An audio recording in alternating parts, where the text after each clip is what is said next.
Hello, thank you for joining us on the channel today. In this video, we want to analyze the play A Man for All Seasons by Robert Bolt. So as usual, we begin with the historical background of the play. The drama is set in the 16th century England and Spain, specifically spanning the years between 1529 and 1535. Because of the political and religious structure in Europe at that time, the King of England needs the Pope to approve most of his decisions, including marriage. The King of England during this period is King Henry VIII. He ascends the throne in 1509 following the death of his elder brother, Arthur. With the approval of the Pope, Pope Clement, Henry weds his late brother's widow, Catherine, who is the daughter of the King of Spain. Catherine is unable to produce a male child for him, that is for the king. The king seeks to have his marriage annulled so he can marry Anne Boleyn, whom he has been secretly dating since the middle of the 1520s. When Pope Clement denies the request to validate his divorce, King Henry declares himself the supreme head of the church in England through the Act of Secession. We must note that the Act of Secession is the law that enables England break away from under the authority of the Pope, so that the king becomes the head of the church in England instead of the Pope, and he will no longer need the approval of the Pope in his decisions. This move involves breaking away from the Roman Catholic Church and the Pope's governance. Consequently, he, that is King Henry VIII, no longer requires the Pope's consent to end his marriage and marry again. High-profile figures in England are required to take an oath recognizing his supreme head of England, that is King Henry's new status as the supreme head of the church. Yet, the Lord Chancellor, Sir Thomas More, refuses to take the oath. As a result, More is taken into custody, put on trial, and eventually put to death. More's involvement in this conflict, particularly his ethical steadfastness and his ultimate execution, serves as the primary struggle of the play. Due to his exceptional mental capability, moral uprightness, and clear honesty, Sir Thomas More was honored as a saint by the Roman Catholic Church in 1935. Let's move to the setting of the play. The play A Man for All Seasons is set in 16th century England during the reign of King Henry VIII, a period marked by intense conflict between the English monarchy and the head of the Catholic Church in Rome. At this time, the king exercised enormous political and religious authority, while the church still claimed spiritual supremacy. This struggle is heightened by the king's desire for a male heir, which places figures like Thomas More in difficult moral position.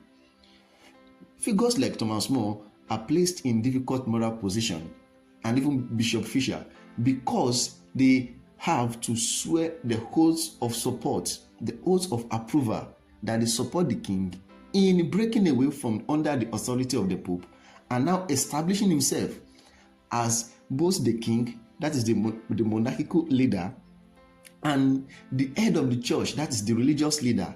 The king from this point on now has two powers. He is the king, the ruler of England, and also the ruler of the church instead of the Pope. Martyrdom and religious loyalty were highly valued, and society was shaped by fear, ambition, and the pursuit of real favor. And that is because then anyone who does not seem to support the king is easily executed. So there is fear, and people just want to gain the favor of the king so that they will be in better position and of course still remain alive. The story takes place in London, with specific scenes occurring along the River Thames at Chelsea, which is More's residence, as well as Hampton Court and the Tower of London. So these are the major places. The setting reflects a world where opposing the king could mean loss of status or death. Its significance lies in how it exposes the tension between personal conscience and political power, shaping the character's choice and reinforcing the play's moral focus. Let's move to the plot of the play. The play provides a version of historical occurrences in England, focusing on Sir Thomas More as the central figure. As suggested by the title, Sir Thomas More, a highly skilled legal expert and a man of deep moral conviction, is chosen as the Lord Chancellor of England following the death of Cardinal Wolsey. To show his integrity, More chooses to remain quiet regarding the decision of King Henry VIII to divorce Catherine of Aragon, who was previously the wife of the king's late brother, Arthur. The king wishes to marry Anne Boleyn because Catherine has not provided him with a male heir. And of course, we must note that the love between Anne Boleyn and King Henry VIII is conditional. Anne Boleyn promises King Henry that, do not worry, I'm going to give birth to a male child, which Catherine, has not been able to. History shows that, of course, Catherine has given birth to a male child but never really stayed alive. Throughout these events, More's associates, including Cromwell, the Cardinal's secretary, the Duke of Norfolk, and Richard Rich, who later becomes the Attorney General for Wales, along with his wife Alice and daughter Margaret, try to convince him to support the king's divorce. Despite their efforts, he stays firm in his refusal. The king becomes very troubled and subsequently passes a new parliamentary act to establish himself as the supreme head of the church in England instead of the Pope. This gives him the authority to divorce and remarry without the Pope's consent. Sir Thomas More is expected to swear an oath of allegiance to this effect, but he declines because he views it as a direct contradiction of religious tenets and the sovereignty of God. Every attempt to make him yield fails. Even after he resigns from his role as the Lord Chancellor, he is virtually detained, put in jail, and tried. His friends and family beg him to give up his stance to save his life, but their pleas fall on deaf ear. His refusal to speak on the king's action is viewed as a rebellion against royal power. Following false testimonies from Richard Rich and others, he is charged with high treason and sentenced to be executed by beheading. So that is the summary. Let's go to act by act summary of the play. Bear in mind that we have just only 2 acts in this particular play. It means each of those acts are actually long. Let's begin with Act 1. The play begins at night with the character known as the common man who identifies himself as Adam. He is dressed in black tights and stands by a large basket of props while delivering an opening speech. He expresses dissatisfaction with his simple clothing, feeling it is not suitable for introducing a play featuring important figures like kings and cardinals. The setting is More's residence in Chelsea, where the focus turns to 2 companions, the lawyer Sir Thomas More and Richard Rich, a teacher. During this scene, the common man takes on the role of Matthew, who is More's steward. Richard Rich argues that every person has a price at which they can be bought, but More disagrees. In their talk, More presents him with a silver cup. More had received this from a woman named Catherine of Aragon, but soon realized it was intended as a bribe to influence a court case. Alice, More's spouse, that is More's wife, the Duke of Norfolk, and later Margaret, More's daughter, arrive. The men engage in light-hearted talk about the book, The Prince of Machiavelli, focusing on themes of authority and dishonesty. More assists Richard Rich in finding a job as a librarian under the Duke and then departs to meet with the Cardinal. The Cardinal wants him to examine a letter intended for the Pope concerning the king's intention to divorce and remarry for the sake of an heir. The Cardinal seeks More's approval, but More refuses. The Cardinal, who holds the position of Lord Chancellor, expresses a wish for More to succeed him in that role after his death. He then sends More on his way. Outside, in the late hours of the night, the conman reappears, this time acting as a boatman to transport More to his house. More encounters Cromwell, who is heading towards the cardinal.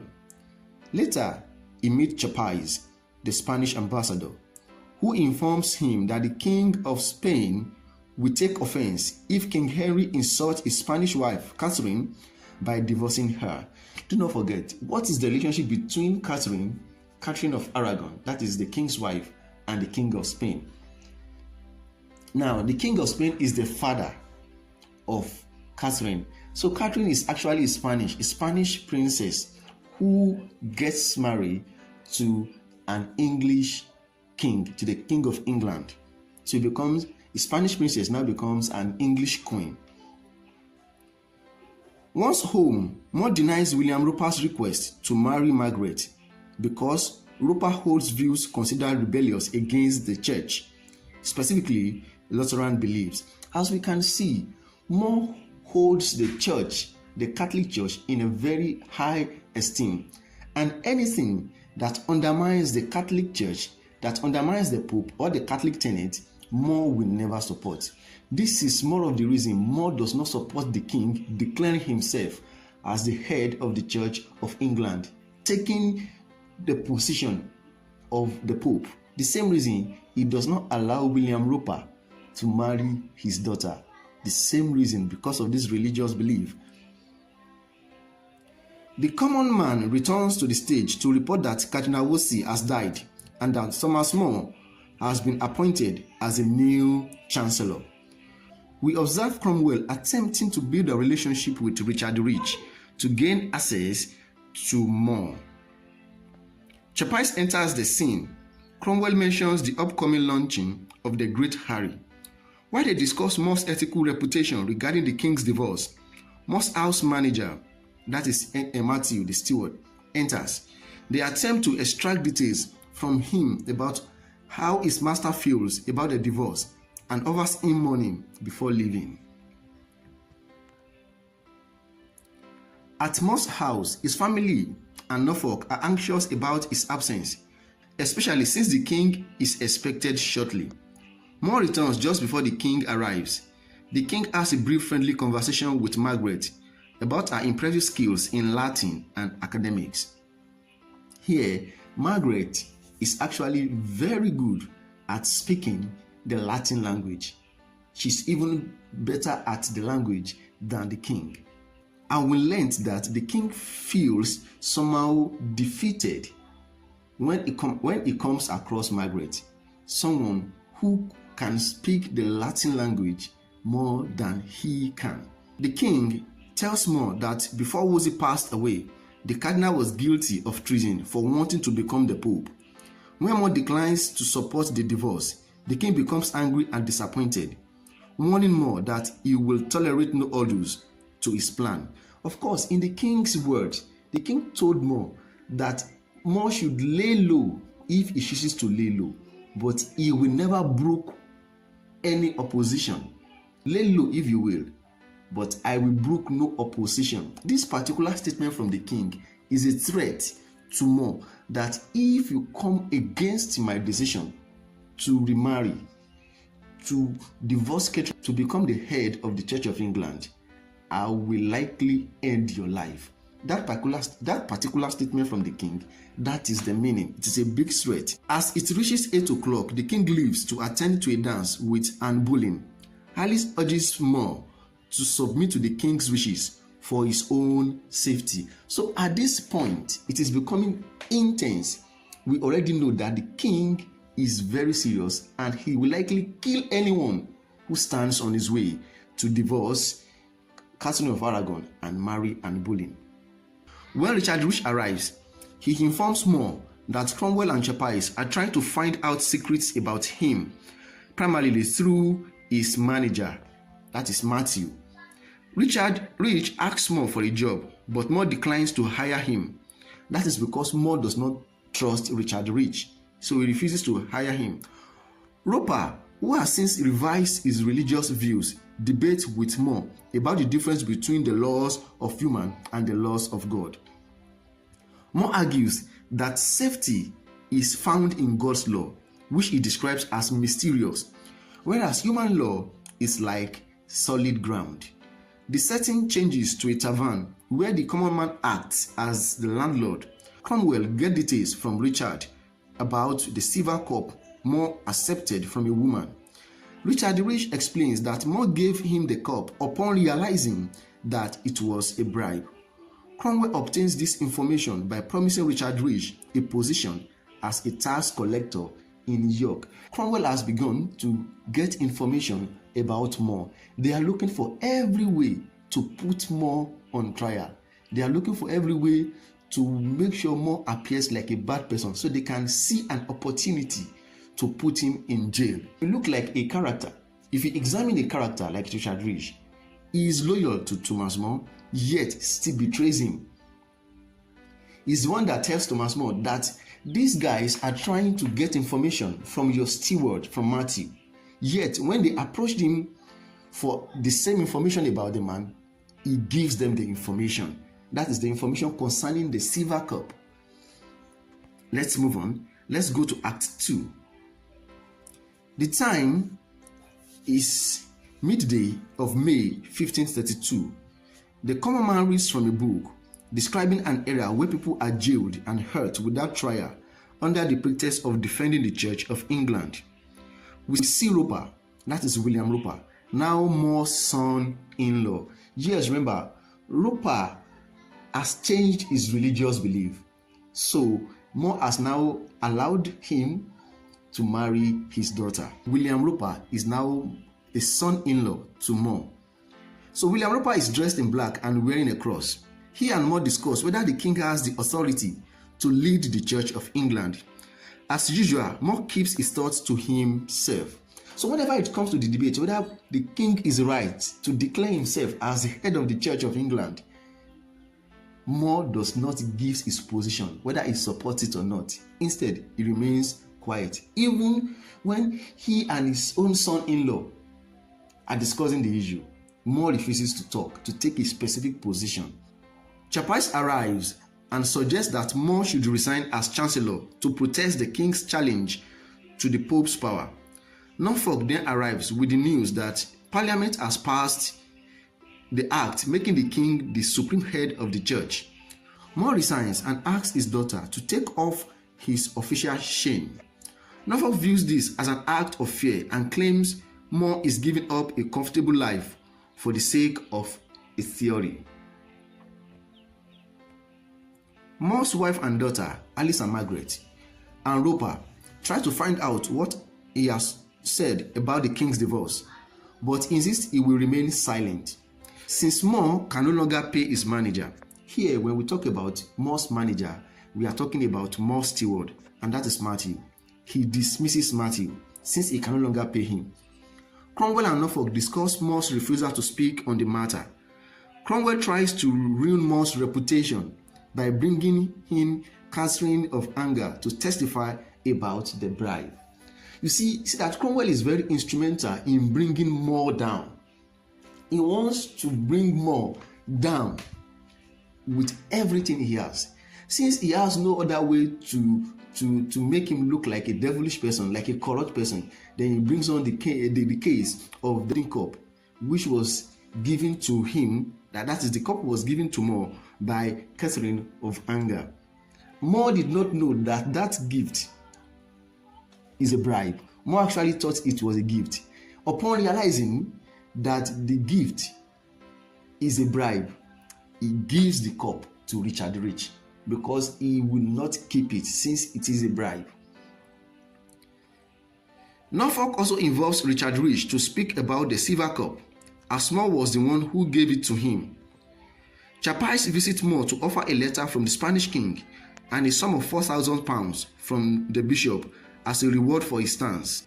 Moore refuses the money and the letter, fearing he will be accused of treason, and maintains that he has taken no official position. Moore's family is confused as to why he would reject the money when they are now so poor. Roper informs More that More is required at Hampton Court to be questioned by Cromwell. At the meeting, Cromwell interrogates More while Richard Rich takes note. Cromwell tries to scare More into yielding or confessing to false claims, but More does not change his mind. Outside, More meets his friend Norfolk, who tries to persuade him to give the king what he wants, but More refuses.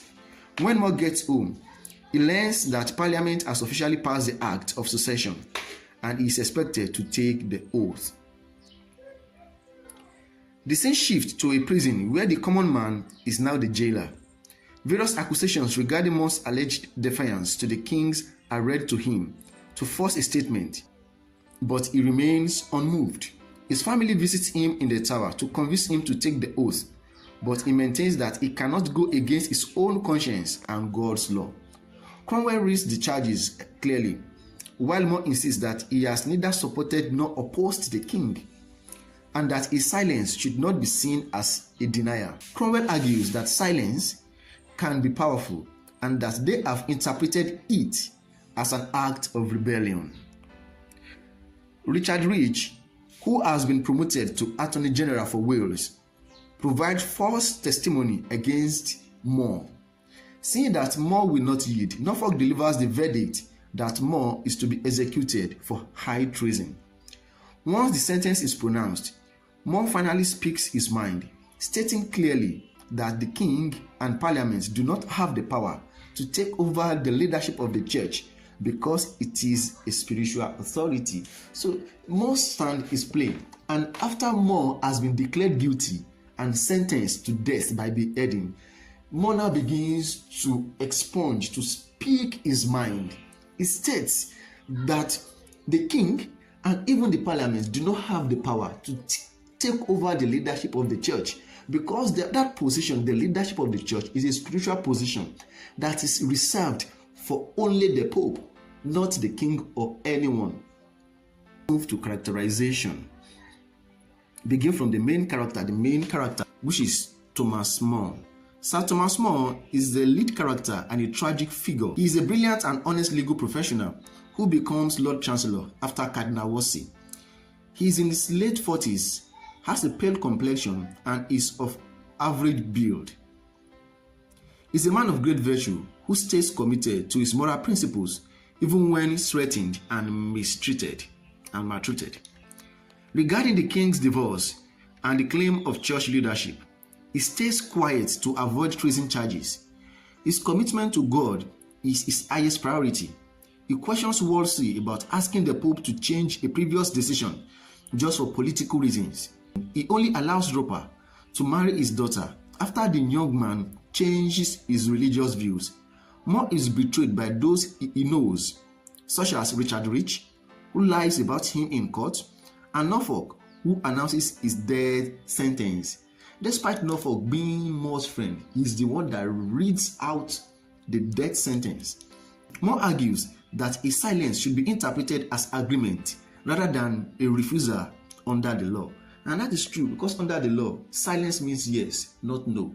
So when More stays silent, he believes that even if they want to follow the tenet of the law, his silence should be interpreted as yes, I support the king, not no, I do not support the king. But of course, they interpreted his silence as no, and is found guilty. He is a character who does not change his mind, staying firm until his death.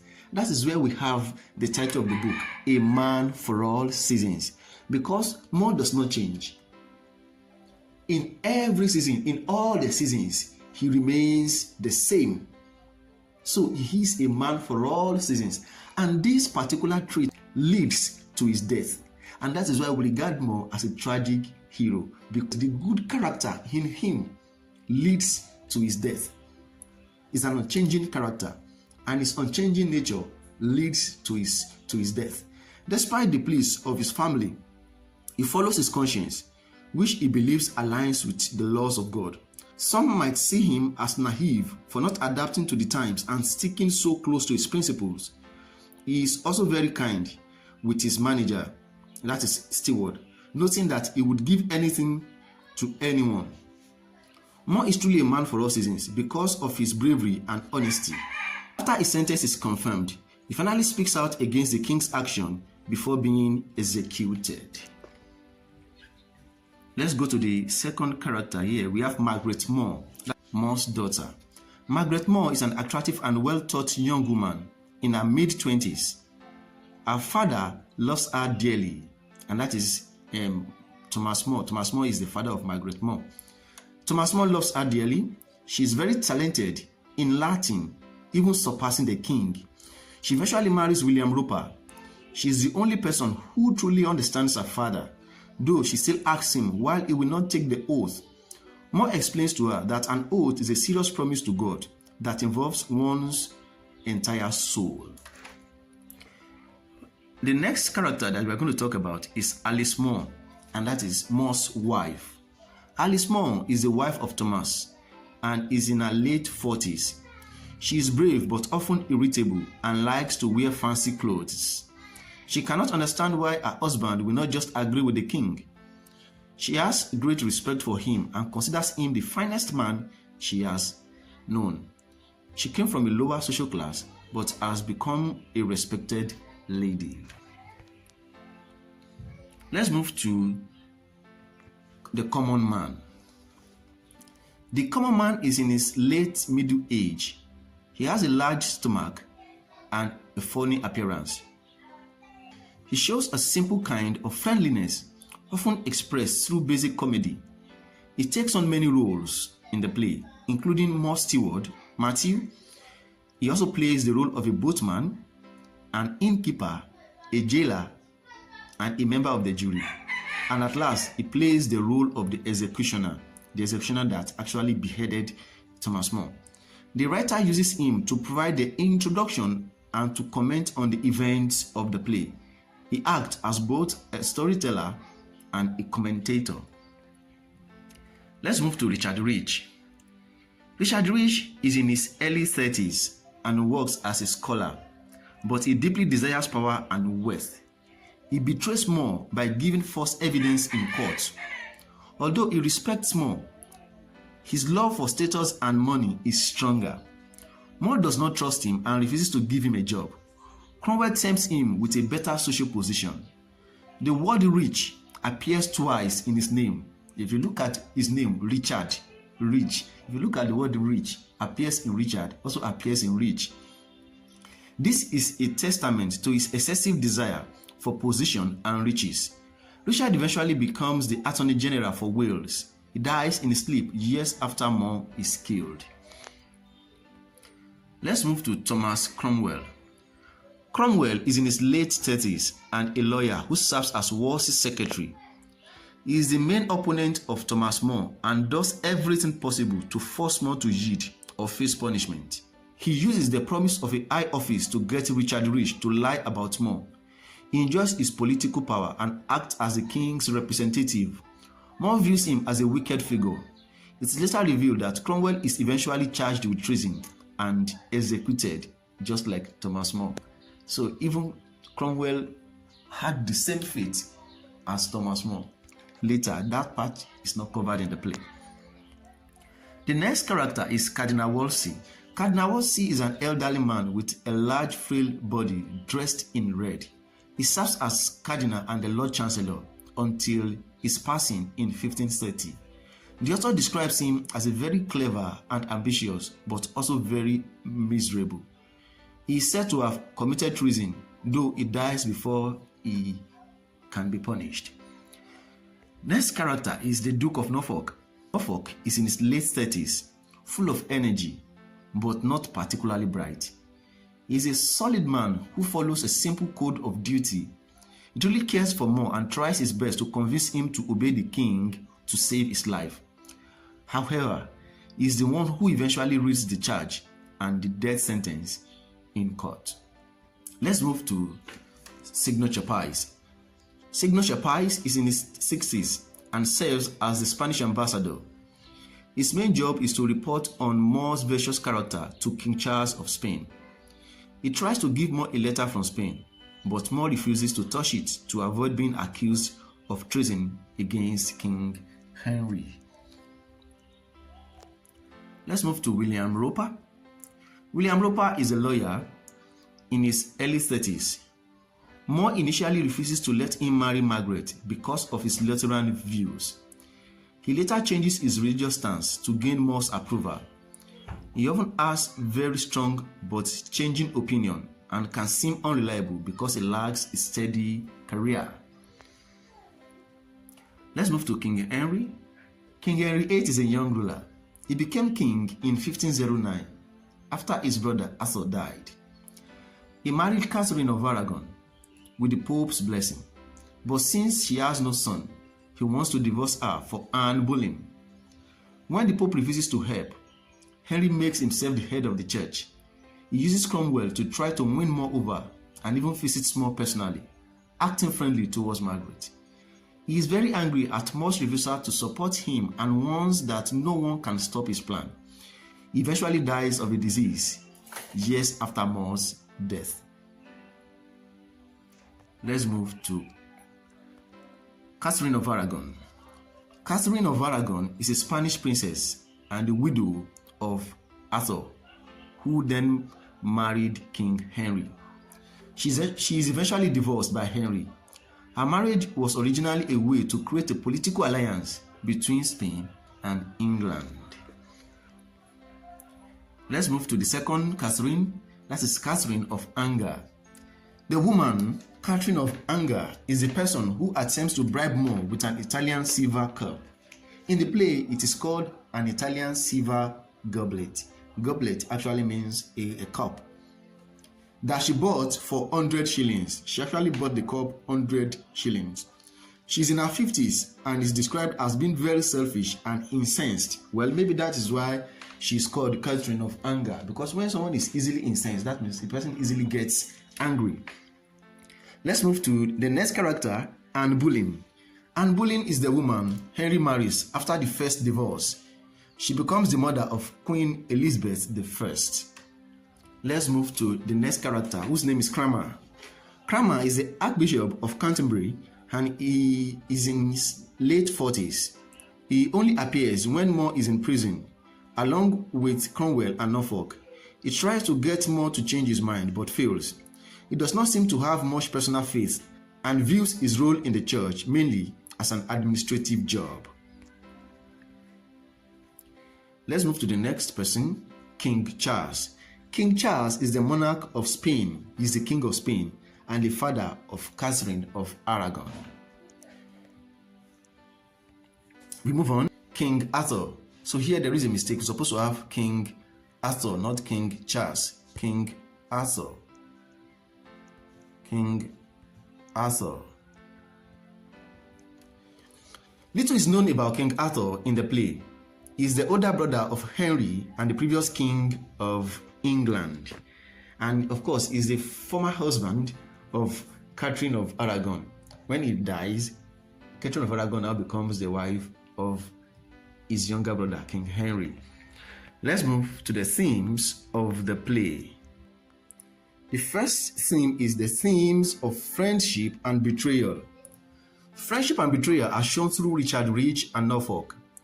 Richard Rich betrays More for his own gain. Norfolk is a true friend who wants to save More, but is eventually forced to be the one who sentences him. More shows great love for his family and friends, but will not put them before his conscience. He expects his loved ones to understand what true loyalty means. Norfolk notes that friendship changes easily in their world, making them unreliable. The king calls More a friend, but their differences make this impossible. Actually, the king calling More a friend is ironical because they are different in every aspect. Let's move to the second theme, the theme of corruption. Corruption is the major theme. Richard Rich and More argue about whether everyone can be bribed. Richard Rich believes that every man has his price. More disagrees because he will not compromise his ethics. When he finds out that the gift of the Italian cup is actually a bribe, he gives it out to Richard Rich to see what he will do. Richard Rich is very corrupt and is willing to betray his friend for a high political office. He trades information about More for the job of Attorney General. Other characters associated with corruption include the woman who offered the bribe, that is catering of anger, the cardinal, and even the king. The book by Machiavelli is used to show how people will do anything for power. Let's go to the next theme, which is the theme of moral conscience and integrity. Moral conscience and integrity are central to the story. Most actions are based on his personal sense of right and wrong, rather than what the government tells him to do. He stays quiet about the divorce because he believes it is a sin. He refuses to take the oath because he views it as a serious commitment to God. He values his integrity more than his life or his family's comfort. Other characters, like Richard Rich, do not care about these values. The king even feels he needs More's approval to satisfy his own conscience. More notes that everyone has a different sense of what is right. Let's move to the law of God and the law of man. The law of God and the law of man are often in conflict. More describes human law as clear and solid like land, while God's law is mysterious like the sea. He chooses to follow God's law even when it clashes with the king's rules. He believes his conscience and is tied to divine law. The king argues that his first marriage was against God's law, which is why he has no son. Characters like Cromwell, Norfolk, and Richard Rich live their lives fulfilling the law of man and by extension satisfying the king's selfish desire. Let's move to the theme of love. Love can be found in the relationship between Margaret and Roper. And because of that love, Roper has to change his religious belief. And within More's family, because of love, Roper changes his religious belief to marry Margaret. More shows deep affection for his wife and daughter, while struggling between their pleas and his duties to God and his conscience. Although based on diplomacy, there is also love between Catherine of Aragon and Arthur, and the conditional love between King Henry and Anne Boleyn. Why do we describe the love between Anne Boleyn and King Henry as conditional? Because it is based on the promise that I will give you a male child if you marry me. It is actually conditional. So let's move to the theme of injustice. Injustice is evident in More's death sentence. It is unfair to kill a man for following his conscience and staying silent. Under the law, silence should be seen as agreement, not opposition. Treating his refusal to speak as a crime is a clear act of injustice, as was the punishment given to Bishop Fisher for a similar reason. There is no fairness when the law is manipulated through threat and lies. Let's go to some of the dramatic techniques used in the play. So the first is foreshadowing. Foreshadowing is used when the common man hints at how the play will end. Comparing More to Socrates and his death is a clear clue to what will happen at the end of the play. Norfolk also predicted that More will end badly, and the execution of Bishop Fisher, who commits the same crime as More, suggests that More will be executed as well. Let's move to the second technique, which is flashback. Flashbacks are used to provide context, such as the death of Arthur, the history of the Silver Cup, and the king's previous writing in defense of the church. So all of this happened before the beginning of the play. So through flashback, we're able to know what we learned about them through flashback. Let's move to symbolism and metaphor. Symbols and metaphor are used throughout. Water and sea represent the mystery of religion and God's law. The solid ground represents the law made by humans, which are easier to navigate and manipulate for personal gain. The Silver Cup is a symbol of corruption and serves as a test for Richard Rich. The common man represents the trait found in ordinary people because of the roles he plays. Steward, like a manservant, a boatman, a jailer, the executioner. All these roles are common man roles, the roles that can be played by ordinary people. More silence is ironic because it clearly communicates his disapproval. Let's go to motives. Motives are a recurring element in a work of literature. There is a recurring focus on silence, the taking of bribes and the nature of law, the power of conscience and the importance of friendship. These ideas appear many times to enforce the meaning of the play. Let's move to the next one, which is irony. Irony is found in the fact that Mo only speaks his mind after he has been sentenced to death. It is ironic that a leader of the church like Wolsey would help the king work against the Pope. It is also an irony that the Pope approves of King Henry marrying his late brother's wife, even though it is not biblical. These are examples of situational irony. Dramatic irony occurs when the audience sees Cromwell and Richard Rich plotting against More while he is unaware. That is, dramatic irony. Okay, we have come to the end of the analysis. I believe this analysis will help you in your WAEC and NECO examinations. Thank you for being here. Remember to subscribe to the channel, comment on this video, like and share. Thank you. See you some another time. Bye-bye.